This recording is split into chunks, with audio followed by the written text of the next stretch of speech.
ஒருமுறை தீயை சாட்சியாக வைத்து 7 முறை கைகளை பிணைத்தவள். இன்று அதே பெண்ணை ஒரு திருமண வீட்டில் பாத்திரங்களை கழுவும் வேலைக்காரியாக கண்டேன். புலம்பல்களோ புகார்களோ இல்லை, கேள்விகளும் இல்லை. ஒரு கணத்திற்கு மூச்சு நின்று போனது போல, மார்பில் ஒரு பெரிய பாரம் ஏறி வந்தது போல அந்த இதயம் கதறியது. இதுதானா அந்த ஆணவத்தின் முடிவு? ஒருமுறை தன்னை ராணியாக கண்டவள் இன்று மற்றவர்களின் எச்சில் பாத்திரங்களை கழுவுகிறாள். அவள் கைவிட்டு போன அந்த ஆண் இப்போது அவளுக்கு முன்னால் அந்த உடைந்த நிலையைக் கண்டு ஒன்றும் பேசாமல் நின்றான். உள்ளுக்குள் நடுக்கத்துடன் அவன் அந்த காட்சியை பார்த்து நின்றான். நண்பர்களே, இது உடைந்து போன ஒரு உறவின் கதை மட்டுமல்ல.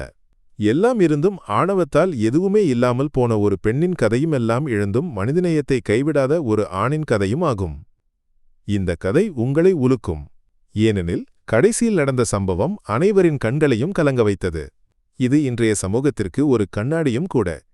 நண்பர்களே, இது திருவனந்தபுரம் நகரத்தில் நடந்த ஒரு உண்மை கதை. ஒரு அயல்பக்க திருமணத்தில் எல்லா இடங்களிலும் ஆள்நடமாட்டமும் ஆரவாரமும் நிறைந்திருந்தது. இசைக்குழு முழங்குகிறது, மக்கள் நடனமாடுகிறார்கள்.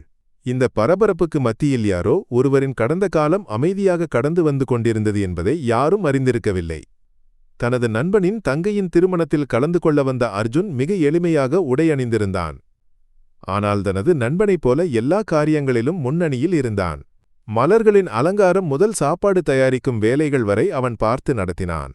இதற்கு மத்தியில் ஒருவர் அவனிடம் கூறினார், அர்ஜுன் சாப்பாடு தயாரிக்கும் இடத்திற்கு ஒரு முறை போய் பார்க்கிறாயா? இனிப்பு வகைகளின் நிலை என்னவென்று கேள். அர்ஜுன் புன்னகைத்தபடி ஒன்றும் பேசாமல் நேராக சமையலறை பகுதிக்கு நடந்து சென்றான். அவன் சமையலறை பகுதிக்கு வந்ததும் ஒரு மூலையில் பாத்திரங்களை கழுவும் இடத்தில் ஒரு பெண்ணை கண்டான். அவள் பாத்திரங்களை உரசி கழுவிக் கொண்டிருந்தாள். வெயிலில் வியர்த்து ஒழுகும் அந்த முகம் அவனது கண்களில் தடுமாறியது. அந்த உடைகள் சுத்தமில்லாதவையாக இருந்தனால் அந்த முகத்தை அவன் எங்கோ பார்த்திருக்கிறான். அர்ஜுனின் மூச்சு நின்று போனது. மார்பில் ஒரு பெரிய பாரம் ஏறி வந்தது போல. அவன் மீண்டும் ஒரு முறை கூர்ந்து பார்த்தான். ரதி. அவனது வாயிலிருந்து மெல்ல அந்த பெயர் வெளியே வந்தது.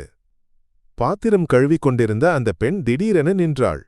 அவளது கண்கள் அர்ஜுனை நோக்கிய உடன்கையில் இருந்த பாத்திரம் கீழே விழுந்தது. அவளது கண்கள் கலங்கின. அர்ஜுன் அவள் நடுங்கியபடி கூறினாள். அடுத்த கணம் அவள் அவனருகே ஓடி வந்து அவனது காலடியில் விழுந்தாள். என்னை மன்னித்துவிடு அர்ஜுன், நான் உடைந்து போய்விட்டேன். எல்லாம் இல்லாமல் போய்விட்டது. என்னிடம் இப்போது ஒன்றுமில்லை. ஒருமுறை என் கதையை கேட்க வேண்டும். திருமணத்தின் பரபரப்புக்கு மத்தியில் அர்ஜுன் திகைத்து நின்றான். அவனது கண்கள் ரதியை பார்த்தன.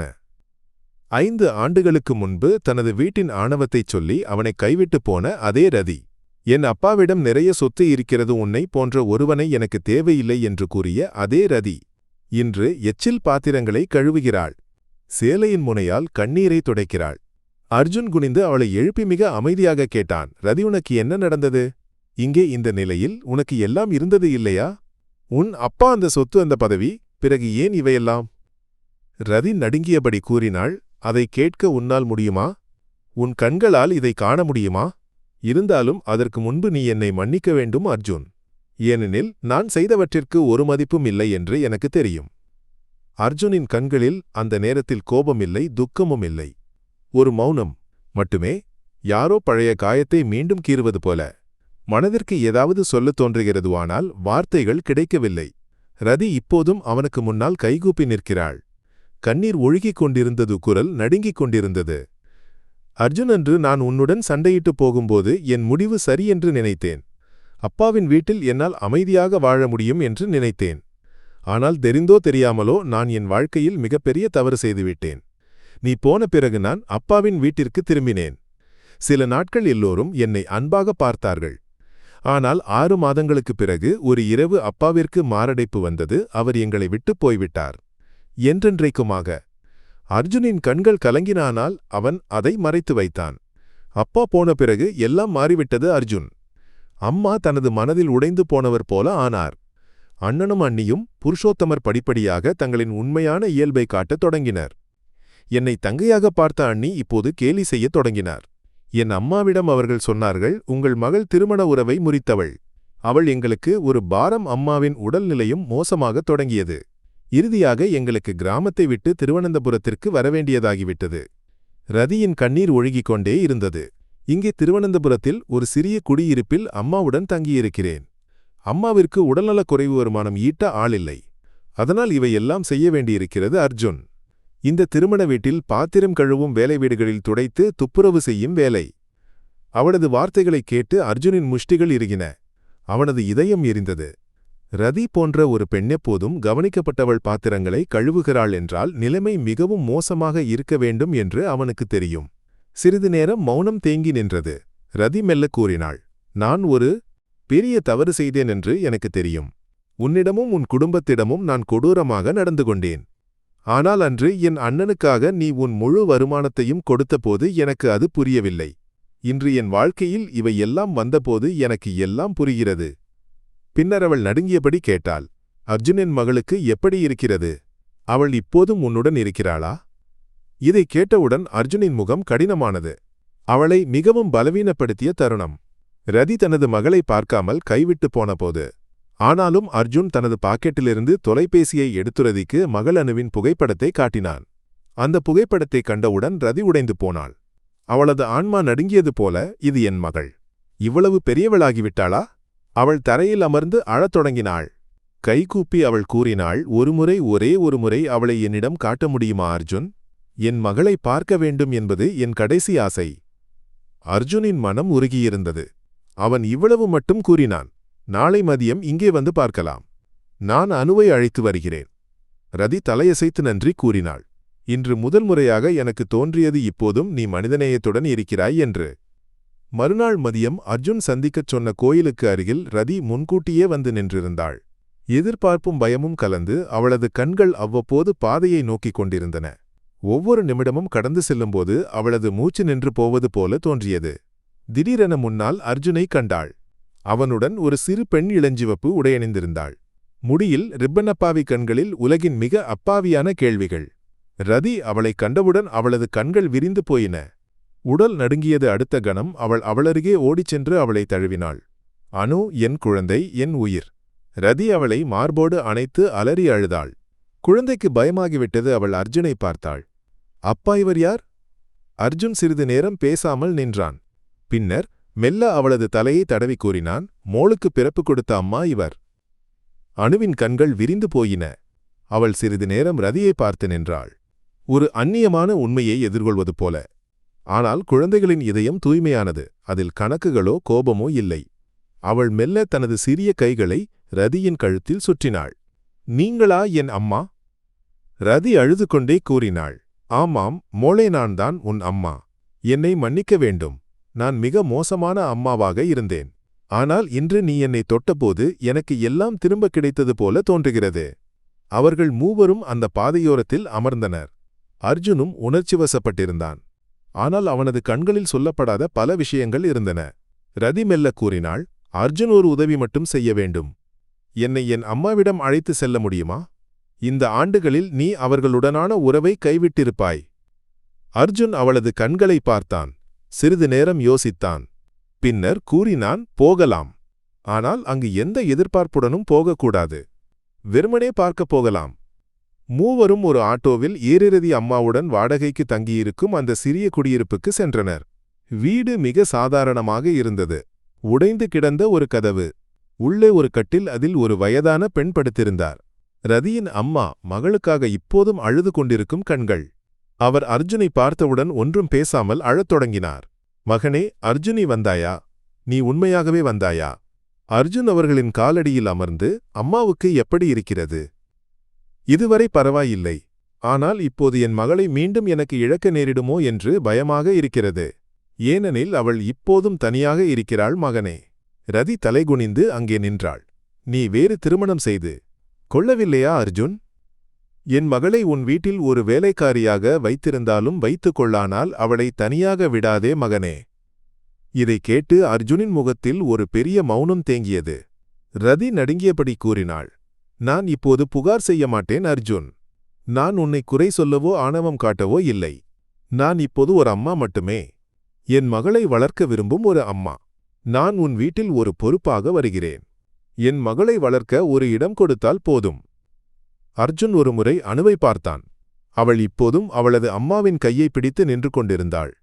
அவன் ஒரு நீண்ட பெருமூச்சு எடுத்து கூறினான், ரதி, என்னால் இப்போது ஒன்றும் சொல்ல முடியாது. நான் வீட்டிற்கு சென்று எல்லோருடனும் பேச வேண்டும். ஏனெனில் இப்போது அங்கு பழைய சூழ்நிலை இல்லை. ரதியும் அம்மாவும் ஒருமித்து தலையசைத்தனர். மகனின் விருப்பப்படி செய். அர்ஜுன் ரதியிடமும் அம்மாவிடமும் விடைபெற்று அனுவை அழைத்துக் கொண்டு வீட்டிற்கு திரும்பினான். ஆனால் அந்த இரவு அவனது உள்ளத்தில் ஒரு புயல் அடங்கிக் கொண்டிருந்தது. 5 ஆண்டுகளின் இடைவெளி விவாகரத்திற்கு பிந்தைய வலி அந்த வீட்டை விட்டு வெளியேறிய ரதியின் நினைவுகள் இப்போது திடீரென அவளது திரும்புதல். அர்ஜுன் இவை எல்லாவற்றிற்கு இடையில் குழம்பியிருந்தான். காலையில் இந்த விஷயத்தைப் பற்றி வீட்டில் எல்லோருடனும் திறந்து பேச வேண்டுமென்று அர்ஜுன் முடிவு செய்தான். தேநீர் மேசையைச் சுற்றி அம்மா அப்பா அண்ணன் அண்ணி எல்லோரும் அமர்ந்திருந்தனர். அனு விளையாட்டுப் பொருட்களுடன் விளையாடிக் கொண்டிருந்தாள். அர்ஜுன் ஒரு நீண்ட பெருமூச்சு எடுத்து கூறினான், எனக்கு உங்களிடம் ஒரு முக்கியமான விஷயம் பேச வேண்டும். ரதியைப் பற்றி உங்களுக்கு எல்லோருக்கும் நினைவிருக்கிறதில்லையா? எல்லோரின் முகமும் கடுமையானது. பழைய காயம் மீண்டும் திறந்தது போல. அம்மா மெல்ல கூறினார், ஆமாம் மகனே, எப்படி மறக்க முடியும்? அர்ஜுன் கூறினான், நேற்று நான் அவளைக் கண்டேன், ஒரு திருமணத்தில்.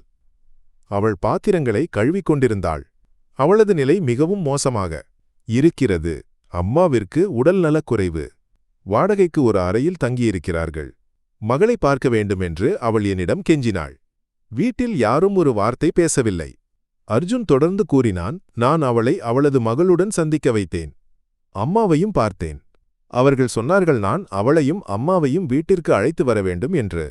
அவள் ஒரு வேலைக்காரியாக இங்கு இருக்கட்டும் என்று கூறினாள். மகளை வளர்க்க ஒரு இடம் கொடுத்தால் போதும் என்று. அம்மாவின் கண்கள் கலங்கின. அப்பா மௌனமாக தலைகுனிந்தார். அண்ணன் மெல்ல கேட்டான், நீ என்ன நினைக்கிறாய் அர்ஜுன்? என்னால் ஒன்றும் யோசிக்க முடியவில்லை அண்ணா. அர்ஜுனின் குரல் தடுமாறியது. அவளுடையதுதான் தவறு. ஆனால் உண்மையைச் சொன்னால் அந்த நேரத்தில் எனக்கும் நிறைய கோபம் இருந்தது. நான் ஏன் அவளை பின்தொடர வேண்டும்? அவள்தான் இந்த வீட்டில் இருக்க விரும்பவில்லை என்று சொன்னவள். அவள் போனால் நான் அவளை மனதிலிருந்து தூக்கி எறிந்தேன். ஆனால் இன்று அவளை அந்த நிலையில் கண்டபோது என் உள்ளம் எல்லாம் குழம்பி போய்விட்டது. இப்போது எனக்கு அவளை மன்னிக்க வேண்டுமா அல்லது கைவிட வேண்டுமா என்று தெரியவில்லை. அம்மா எழுந்து அர்ஜுனின் தோளில் கை வைத்து கூறினார், மகனே, உன்னால் அவளை மன்னிக்க முடிந்திருந்தால் அவளையும் அம்மாவையும் வீட்டிற்கு அழைத்து வா. அந்த வயதான அம்மாவை இனி யார் பார்ப்பார்கள்? நீ அவளது மகளின் கணவனாக இருந்திருந்தால் இப்போது அவளது மகனும் நீதான். அண்ணியும் கூறினார், ஆமாம் அர்ஜுன், நீ வேறு திருமணம் செய்து கொள்ளவில்லை. அணுவிற்கு ஒரு அம்மா கிடைக்கும், ரதிக்கு ஒரு அமைதியும். அர்ஜுனின் முகத்தில் முதல் முறையாக ஒரு ஆறுதல் தெரிந்தது. சரி அம்மா, நான் இன்றே அவர்களை அழைத்து வரப்போகிறேன். அர்ஜுன் ரதியையும் அம்மாவையும் வீட்டிற்கு அழைத்து வர முடிவு செய்தபோது அவனது மனம் பாரம் குறைந்தது போல உணர்ந்தது. ஆனால் வழி முழுவதும் அவனது உள்ளத்தில் ஒரு அமைதியின்மை இருந்தது. அதே பழைய விஷயங்கள், அதே கேலிகள், அதே புகார்கள். மீண்டுமெல்லாம் அழித்துவிடுமோ என்ற பயம் அவனுக்கு இருந்தது. ஆனால் ரதியின் கதவை தட்டியபோது உள்ளிருந்து வந்த முகம் பழைய ரதியின் முகமாக இல்லை. அந்த முகம் இப்போது தலைகுனிந்திருந்தது. கண்களில் பிரகாசமில்லை, குற்ற உணர்வின் உப்பு மட்டுமே. உதடுகளில் வீராப்பு இல்லை, மௌனமே இருந்தது. ரதி கதவை திறந்தபோது அம்மா அவளை தாங்கி எழுந்து நடுங்கியபடி கூறினார், மகனே, உன் மனம் மாறிவிட்டதா? அர்ஜுன் புன்னகைத்து கூறினான், இல்லை அம்மா, என் மனம் மாறாது. நீங்கள் இருவரும் என்னுடன் வாருங்கள். உங்கள் வீடு உங்களுக்காக காத்திருக்கிறது. ரதி ஒன்றும் பேசவில்லையே. கூப்பி மெல்ல அம்மாவை தாங்கி தயாரானாள். வழி முழுவதும் மூவரும் பேசாமலிருந்தனர். ஆனால் எல்லோரின் கண்களிலும் ஒருவித எதிர்பார்ப்பு இருந்தது. அவர்கள் அர்ஜுனின் வீட்டிற்கு வந்தவுடன் அம்மா கதவில் நின்றிருந்தார். அண்ணி கதவை திறந்தார். ரதி அந்த வீட்டிற்குள் கால் வைத்தவுடன் அர்ஜுனின் அம்மா விளக்கு ஏற்றி அவளை வரவேற்றார். ரதி அங்கே குனிந்து அம்மாவின் காலடியில் விழுந்து அழுதாள். அம்மா, உங்களுக்கு எல்லோருக்கும் என்னை மன்னிக்க வேண்டும். நான் உங்களுக்கு நிறைய துன்பம் தந்திருக்கிறேன். அம்மா அவளது தலையை தடவி கூறினார், இனி அழ வேண்டாம். பாடம் கற்க வேண்டிய நேரம் இது. மகளே, இந்த முறை நீ வீட்டிற்கு வரும்போது மகளின் அம்மாவாக வா. எல்லோரின் மகளாக வா. மருமகளாக இல்லை, மகளாக வா. ரதி பொங்கி அழுதாள். அனு ஓடிச் சென்று அம்மாவை கட்டிப்பிடித்தாள். அம்மா, இனி இங்கேதானே தங்குவீர்கள்? ரதி அவளை முத்தமிட்டு கூறினாள், ஆமாம் மோளே, நான் எங்கும் போக மாட்டேன். என் உலகம் இனி இதுதான். அர்ஜுன் ஒரு மூலையில் நின்று அவர்கள் எல்லோரையும் பார்த்து கொண்டிருந்தான். அவனது முகத்தில் நிறைய களைப்பு இருந்தது. ஆனால் அந்த களைப்பில் இப்போது ஒரு ஆறுதல் இருந்தது. சில நாட்களுக்குப் பிறகு ரதியின் அம்மாவின் சிகிச்சையும் தொடங்கியது. வீட்டில் எல்லோரும் ஒருமித்து அவரை பார்த்து கொண்டனர். படிப்படியாக அவரது உடல்நிலையும் மேம்படத் தொடங்கியது. ரதி பழைய ரதிதானால் அவள் மாறிவிட்டிருந்தாள். அவள் அதிகாலையில் எழுவாள். அம்மாவிற்கு மருந்து வைப்பாள். அண்ணியை உதவுவாள். அனுவை பள்ளிக்கு தயாராக்கி அனுப்புவாள். அர்ஜுனின் டிஃபன் பெட்டியில் அவள் கையால் எழுதிய ஒரு குறிப்பை வைப்பாள். அர்ஜுன், நன்றி, எனக்கு 2வது வாழ்க்கையை தந்ததற்கு. இந்த வீட்டில் இப்போது புகார்கள் இல்லை, புரிந்து கொள்ளுதல்கள் மட்டுமே. திருமணமாகி 5 ஆண்டுகளுக்குப் பிறகு உடைந்து போன அந்த வீடு இப்போது ஒரு நல்ல உறவாக மாறியது. நண்பர்களை சில சமயங்களில் நமது வீண் பிடிவாதத்தால் நம்முடைய அன்புக்குரியவர்களை இழந்து விடுகிறோம். ஆனால் காலம் திரும்பி பார்க்கும்போது அந்த உறவுகள்தான் நம்மை வாழ வைக்கின்றன. நீங்கள் சொல்லுங்கள், நீங்கள் அர்ஜுனின் இடத்தில் இருந்தால் ரதியை மன்னிப்பீர்களா? உங்கள் பதிலை கருத்துகளில் தெரியப்படுத்துங்கள். இந்த கதை உங்கள் மனதை தொட்டிருந்தால் வீடியோவை லைக் செய்யுங்கள், பகிர்ந்து கொள்ளுங்கள்.